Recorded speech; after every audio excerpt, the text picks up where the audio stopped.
well as it can. Thank you very much.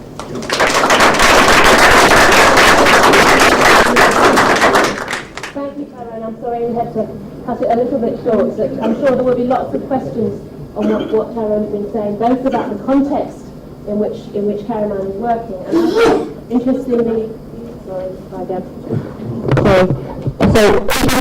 about the context in which Caraman is working. I hope there'll be a lot of questions, and also about the issue that starting with boys, so changing things for the next generation seems to be really important. And I thought the other point that you made was how fatherhood is a way in to working with men. I think that's also a very interesting piece of information in terms of fatherhood being a way into talking about men and gender equality. So next we have Francisco Pancho Aguirre, who we're going to have, we've kind of got some translation for into Spanish. Pancho has been working in this area of men and gender equality for a very long time. He works in Cultura Salud Foundation at the moment. He's a psychologist. When I googled him, I also found there was another Francisco Aguirre who's a wrestler. So it was interesting to see who we were going to meet, but we're not meeting the wrestler, we're meeting the psychologist. So Pancho, over to you. Right. Do you want to speak into that microphone? Yeah. If I can. No, you can turn that off. Can I say, by the way, while we're setting this up, I've given you the wrong email address. It's .org, not .com. I'm really sorry. .org.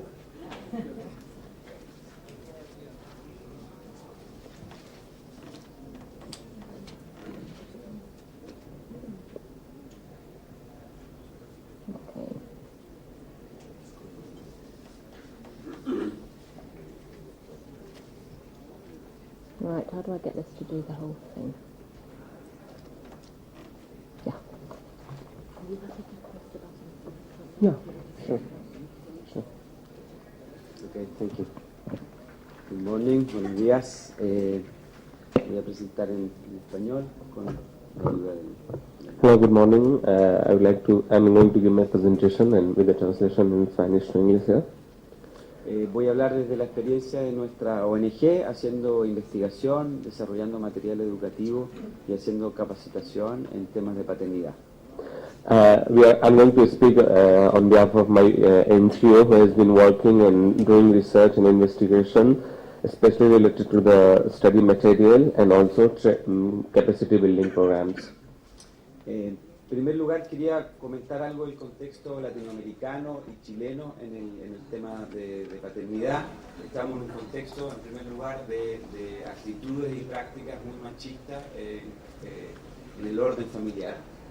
First of all, I'd like to share my Latin American experience that as far as the Latin American continent and that Chile and other countries in Latin America are concerned, we have this particular tendency of macho tendency as far as the fatherhood aspect is concerned.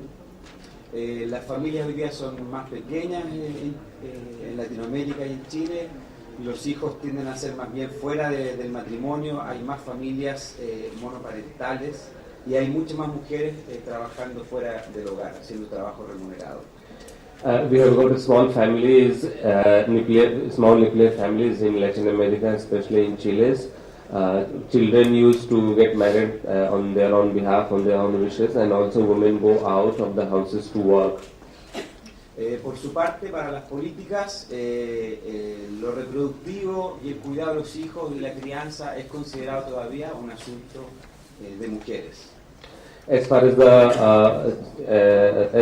family matters are concerned and giving birth to the children are concerned, the productive matters and also caregiving, they are a matter of women in Latin America. También para la política la figura de la madre es irreemplazable, tiene que estar, no puede faltar. En cambio el padre, bueno, puede sentarse y si no está presente en la vida de sus hijos, como que no es tan importante, no hace una diferencia. As far as the legislation is concerned, women have to be present there at the time of giving birth. Men can be absent, and if they are not there at the time of their birth, it's not important for our laws. Entonces, todavía en nuestra región no se visualiza la importancia de la participación del padre en el cuidado de los hijos, la importancia para el desarrollo de sus hijos, como para la vida de las mujeres y como para los propios hombres. As far as our policies are concerned and our legislation is concerned, the presence of father and the caregiving to the children are not very important for our policies. La siguiente diapositiva. La siguiente. La siguiente. No, la anterior. Otra idea que quería transmitir es acerca de cómo se organizan en general la mayoría de las familias heterosexuales en Latinoamérica. And other ideas that I wanted to talk about how the heterogeneous families they get together and they come about in Latin America. Todavía en la mitad de la familia el hombre es el que trae el pan a la casa y la mujer es la que está al cuidado de los hijos. In our family structure, in half of the structure, we can see the majority of the houses, the man take care of earning a living, and women are taking care of cares to the children. En esa familia la participación del padre es muy baja y tienden a participar fuera del horario de trabajo y los fines de semana. The participation in the household activities are very low in Latin America, and generally they used to work outside home. Ahora hay una nueva forma de familias donde hay dos proveedores, un hombre y una mujer proveedores, y en ese contexto la participación de los padres es mayor, pero todavía no es igualitaria. Nowadays there is a new pattern of the family in Latin America in which 50% we can see that now more and more participation of men, almost 50%, but this is not implemented in the whole of Latin America. La siguiente. Ahora, ¿qué cambios se observan a nivel latinoamericano y chileno en cuanto a la paternidad? Now, let's see what are the changes that we have observed as far as the fatherhood is concerned in Latin America and Chile particularly. Los padres tienen más discurso y mayor interés en participar en su paternidad. Fathers are now more and more interested as far as their fatherhood are concerned, and they're more participative. Los hombres más jóvenes y con más escolaridad participan efectivamente más. Young men and with education they participate more and more now. Las mujeres demandan que los hombres participen más, pero que mantengan también su rol de proveedores. Women are demanding more and more participation of men, but at the same time they continue earning a living for the household. Los hombres también están cuestionando cuando ocurre una separación cómo se organiza la custodia. Tradicionalmente a los padres se les daban visitas y hoy día cada vez más hombres quieren tener parte de la custodia o tuición. Men are nowadays also asking and questioning the custody of the children in case of a separation, and men are demanding more and more these days. We see the custody of the children. ¿Crece el interés de los padres por participar en el parto? Now the interest is growing as far as the children birth is concerned, at the time of birth.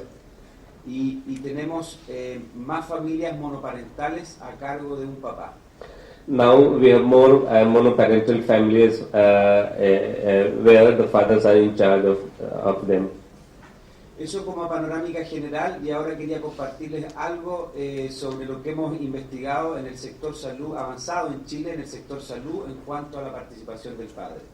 This was a brief outline of that what is happening in Latin America, but I would like to share some of the research that we have done as far as the fatherhood in health sector is concerned in Chile. Chile es un país pequeño de Sudamérica con cerca de 17 millones de habitantes. Chile is a very small country of Latin America with 17 millions of population, donde más del 70% de la población se atiende en el sistema público de salud. In which 70% of the population are covered by the public sector. Desde hace 7 años tenemos un sistema de protección a la infancia que se llama Chile Crece Contigo. For last 7 years we have a system of infant children taking birth, and also that program is called Chile is Growing with You. It's called Child Protection System. Child protection system, which is called Chile Grows with You. que articula los programas y servicios para la infancia que provienen del Estado. Which is articulated with the different policies of the state of Chile. Y ha tenido avance importante en el tema de paternidad. Por ejemplo, hoy día 9 de cada 10 partos son partos acompañados. It has had a lot of achievements and benchmarks. Nowadays we can see that 9 out of 10 birth is always accompanied with a male companion.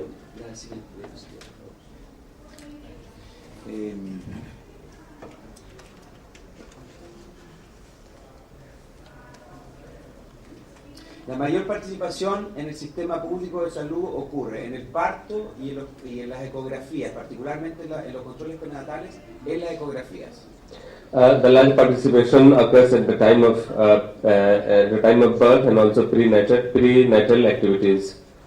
También se ha avanzado mucho desde el sector de salud en pensar que ya no se trabaja solamente con la madre, sino que también es posible trabajar con el padre. We have also achieved some important benchmarks in the health sector, that it's not only about working with women, also working with men. Y se ha desarrollado investigación y materiales educativos y capacitación a profesionales para incorporar a los padres hombres. Also we have been developing different research work and also research material, study material and capacity building of the training of the trainers to involve more and more men. Los padres llegan al sector salud. Por ejemplo, ahí hay una imagen en sala de espera donde se ve una familia y donde hay un padre. Fathers and men, they reach to the hospitals and the health centers. We can see here that they are waiting outside for they're at their disposal.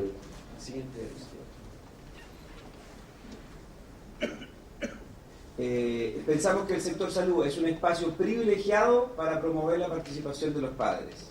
We believe that the health sector is one of the very important factor in which we can involve men and fathers. Pensamos también que los profesionales de la salud pueden intencionar transformaciones de género, por una parte, o también pueden reforzar el orden tradicional. We also believe that those who are involved in the health sector and policies, they can also involve and enforce more and more fathers to take care of their children. De hecho, en la investigación que hicimos, los profesionales que aparecen con actitudes más machistas son profesionales que tienden a trabajar con la madre y dan muy pocas indicaciones al padre acerca de dedicar tiempo al cuidado.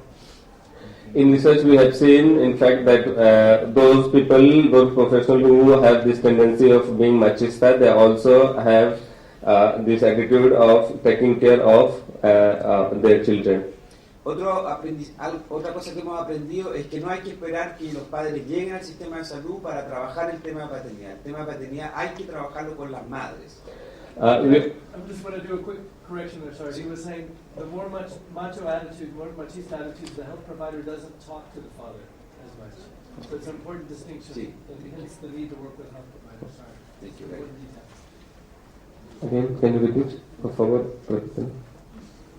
Que no hay que esperar que lleguen los padres al sistema para trabajar la paternidad. La paternidad tenemos que comenzar a trabajarla con las madres.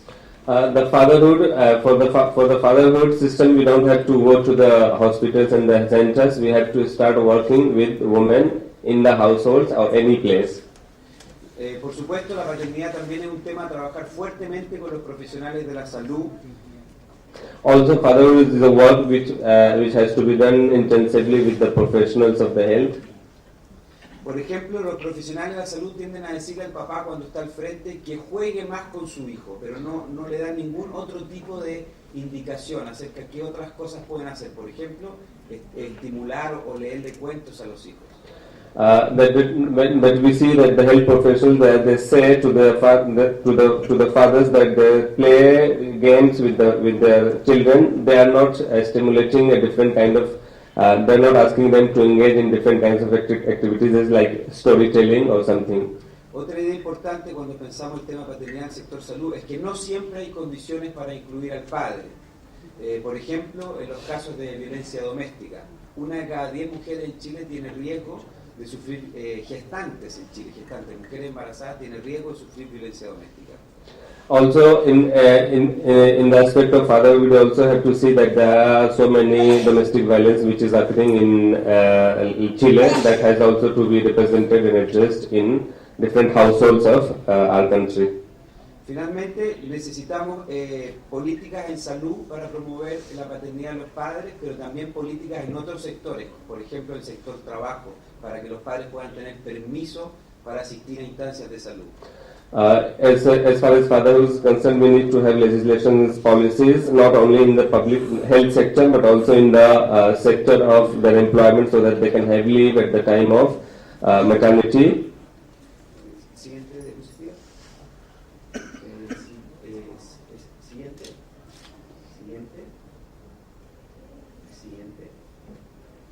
Son dos hombres que se encuentran en sala de espera en el sector salud y están conversando. Él acaba de ser padre y el otro va a ser padre la próxima semana. We can see here in the picture two men who are playing, who are taking care of his children. One has just become father and the other is going to be a father next month. Next week. Sorry. Ese es un padre con un hijo hospitalizado. He is a father with his child hospitalized.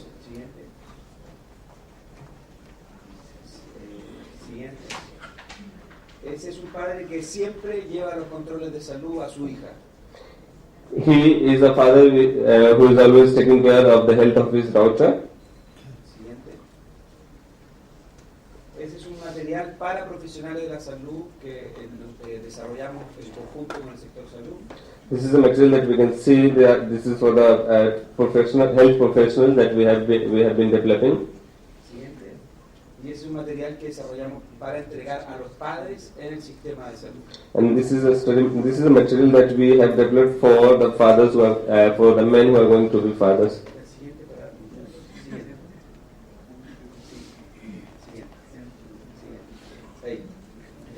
Thank you. Thank you.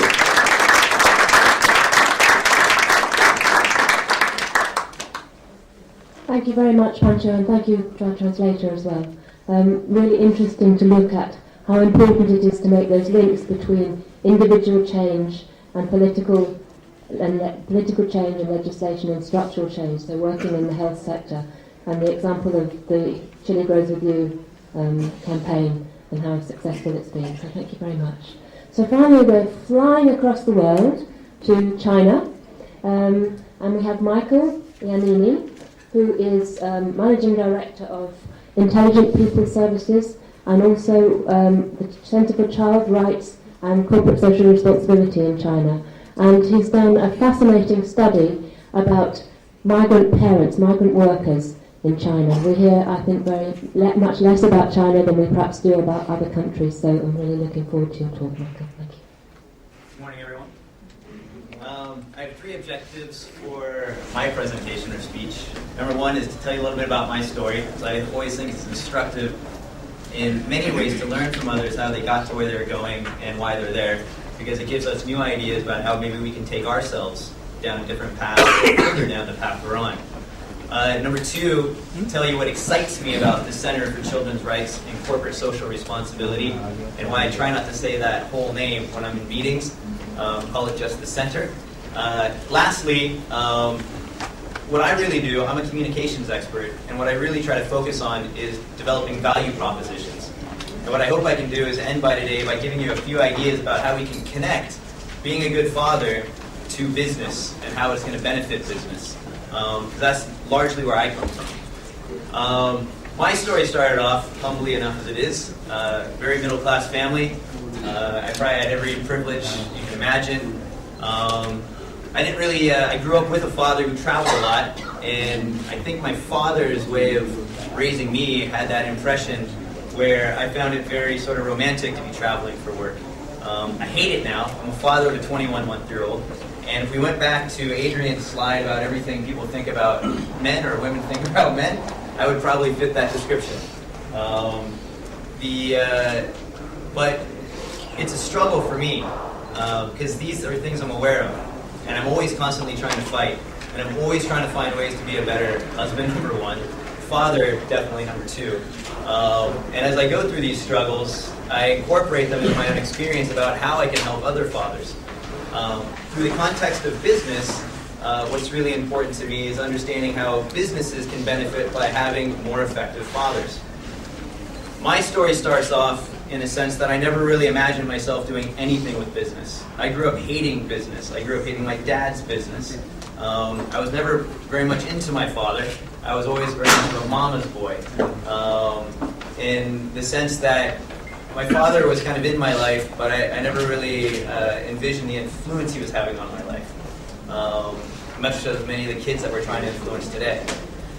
As I grew up, I wanted to understand more about that psychology. I studied developmental psychology, I studied anthropology, I started looking at other cultures. This is something that was completely just self-awareness, something that I was interested in. I started growing further apart from my mom, and I started evaluating my father a little bit more. Started having a better relationship with my father. That brought me to Asia because I wanted to have and create my own adventure experiences. I originally wanted to be a child advocate in the U.S., and that was the road that I thought I would go down, completely other than business, something more in social work. My experiences in college and Arizona laws prevented that. Go into detail later, but it was definitely nothing criminal. Just had to pass a certain polygraph about certain activities you had in college, and if you're an American student, well, there's certain things you do that you think are fun. They come back to haunt you later in life. So that prevented me from actually getting more involved into children's lives and being a child's advocate. I took the break, I went to China. I started my own business, namely because I couldn't get a job, mainly because I couldn't get a job. So I started an IT company, something that was completely foreign to a developmental psychologist, anthropologist, but I found an opportunity. Through that opportunity, I learned how to talk to many companies. Through talking to those companies, I learned how to listen, because then when I listened, I learned how to develop products that were interesting to them. I was very fortunate through this path because I was later able to exit that company, use those resources to begin a new company, which I started in India. And through this cultural context, I really got exposed to so many different areas, not just in Asia, but working with Europeans, various people throughout the world, that helped me to learn how to culturally communicate my message. And through doing this, I met many associates that were parents and fathers, and that were, and this is prior to my own being a father, that I would see how they would manage their families and relationships. And being this sort of young globetrotter, I was probably more in the line, I think Tyrone. There he's hiding from the air conditioning. I probably imagined these ideas of going from city to city and whatnot. And that own stereotype in my head I giggle about, but now being the father of a daughter actually pisses me off. People might think that. I'm not sure about the testosterone study because I hold my daughter all the time, and sometimes I get very angry thinking about the guys that are going to be asking my daughter out. So I will challenge that one. But ultimately, going through this process and observing and paying attention is really where I learned the most.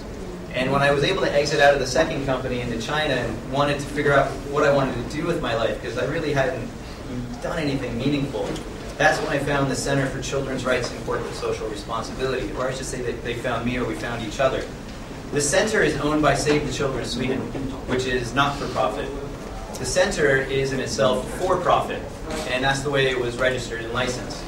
When I joined, it looked exactly like Save the Children.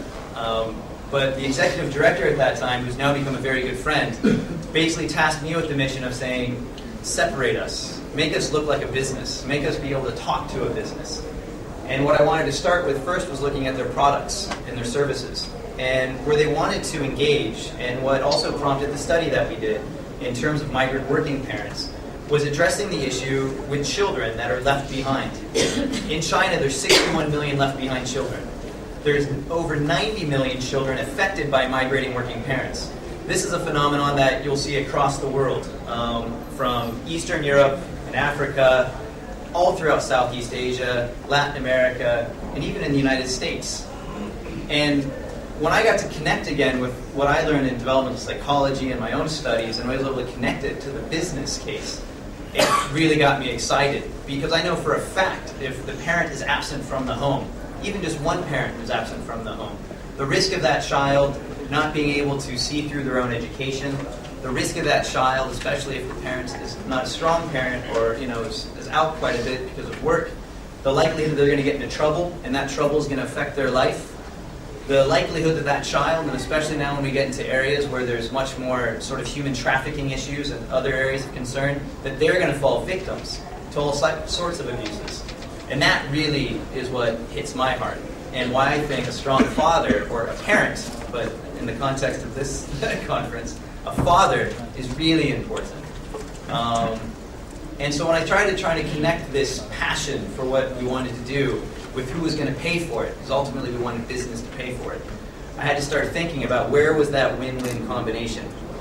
Well, you start identifying the values of the business, and many businesses, they do identify with being very family-oriented. You do identify, many of the businesses, or the businesses do identify with the fact that, yes, this is our working population. And it's a working population that is also quite mobile. So then you start looking at retention issues, recruitment issues. Are they actually trying to find, because this type of worker is very valuable, that they want to keep them? What ways can they begin looking at keeping them? I began looking at so many different avenues to go down, because when you look at the evolution of, say, a developed economy versus a developing economy, you start to see more investments being made into the workforce as they become more developed, because they realize with worker shortages, that's what they need to do. But until they need to do it, they're not going to. So you need to make the argument why they need to now, why this is the time to change. And as we began looking at the various elements of business, we began tying it to the products and services. The very first product that I developed for the center was purposeful parenting. And it was largely for migrant working parents that were separated from their children, and it was distance communication. But when we take a look at what corporates are willing to pay for in the budgets that we want to attract, we're looking at some of the various soft skills that are very important to them. Communications, grievance management, occupational health and safety, problem solving. When we look at work-life balance, these are all very important issues in a business at maybe more the mid-tier to upper-tier levels. But as we start pushing it down into the factory level where we have the greatest amount of impact, they start to see that this type of engagement with their staff actually has a benefit. It has the ability, and I have not yet proven it because we're still developing the ROI tool, to actually reduce turnover. China, the context of China is they're facing a 15 million worker shortage. You have 60 million children that are left behind children that probably aren't even going to enter the workforce, or a large portion of them are not going to enter the workforce, being able to meet the demands of what the workforce requires.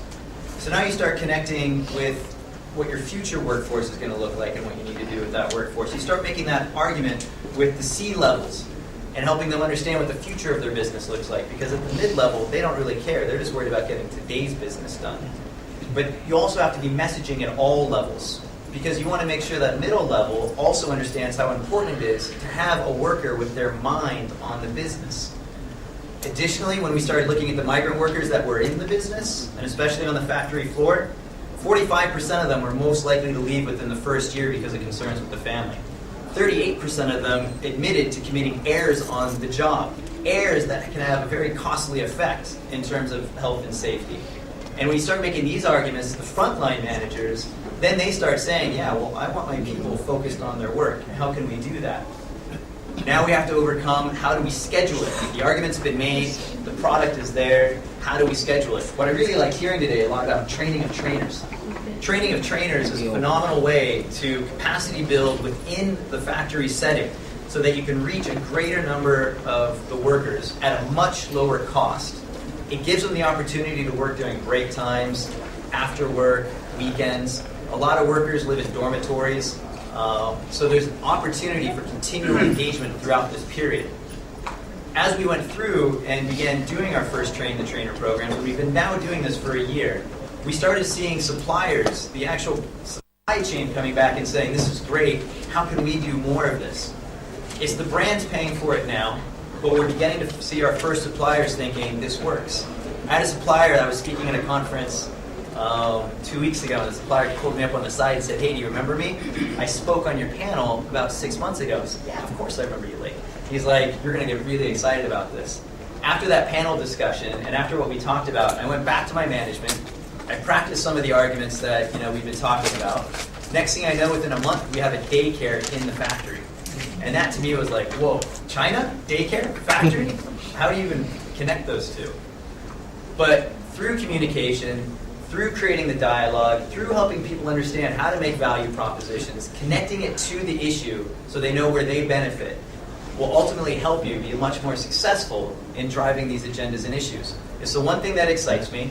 I do get worried at times, though, because as you pay more attention to the business need and you want to try to match it, you do stray. You do go on tangents that get you away from your principal goal and objective. And so you do have to stay on it. But at the same time, we are asking the business to pay for it. So you have to also have that open mind about where that journey can go. That, for the most part, was my journey, or is my journey, continuing journey.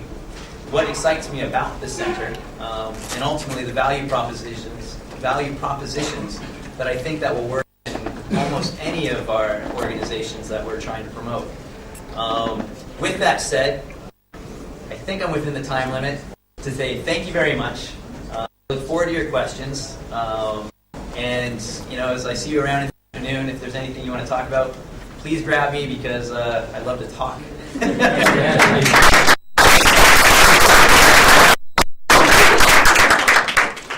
Thank you, Michael, for the way you love to talk being absolutely on time. That's fantastic. I really liked you at the beginning of your story where you're linking the personal and the political. It's always been a very strong feminist message. It's great to hear it coming out here too. So we actually have time for some questions. I'd like to take about 3 at a time. I'm sure there are a lot of questions. If you could say who you want to direct your question to, we'll take 3 to start with. Yeah, thank you. Do we have a roving mic anywhere? And is there somebody who could turn the air conditioning down slightly so that our panel doesn't freeze? Have it off? Okay.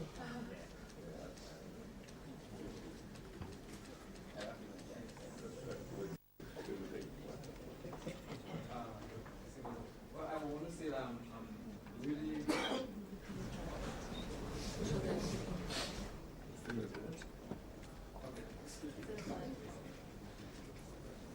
But I think everybody can hear me. It's a very small. I want to say the presentation was really on point for me, especially because I'm from the Caribbean and I can relate to some of the things that Tyron has been saying. One of the things that he failed to mention is that in the Caribbean we have a cross section of ethnic people. We have the European influence, we have the African influence, we have the North American influence, and for example, when Michael was talking about laborers or indentured laborers, we have Chinese and Indians who came to the Caribbean. So really for a father in the Caribbean, it's wide. And not even mention the Amerindians who are the natives of the Caribbean, for example, in Guyana and Dominica, where I'm from, they're the natives. So you have a cross-section of how fathers work in the Caribbean. And you see how you have to look at the balance and how it relates to how you relate to your father. For example, one time I was talking about his father, my father came to mind. For example, I live in a village where there's a 300 plus persons, and my father has children with 3 different women. And for me, growing up as a child, my father was deemed as macho, but when I became a young adult,